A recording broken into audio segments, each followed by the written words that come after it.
যুগের সাথে তাল মিলিয়ে চলচ্চিত্র নির্মাতাদের চাহিদা পূরণে সবসময় সচেষ্ট থেকেছে চলচ্চিত্র উন্নয়ন কর্পোরেশন।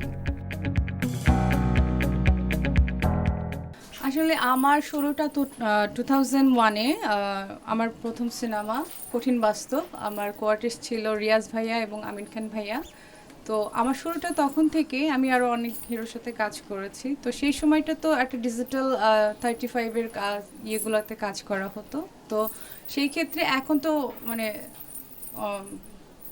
এখন অনেকটাই চেঞ্জ হয়ে গেছে, মানে ডিজিটাল হয়েছে। সেই সময় 35 ছিল, এখন তোমার ডিজিটাল হয়েছে, অনেকটা চেঞ্জ হয়েছে। সব কিছু মিলে ভালো, আর অনেক কিছু উন্নয়ন হচ্ছে। যেমন আমাদের সব কিছুর চলচ্চিত্রের জন্য অনেক অনেক অনেক বিনিয়োগ করার জন্য অনেক কিছু প্রস্তুতি করা হচ্ছে। ফিল্ম সিটি হচ্ছে 900 কোটি টাকায়। তারপর মানে এটা বিশাল মানে আমাদের জন্য।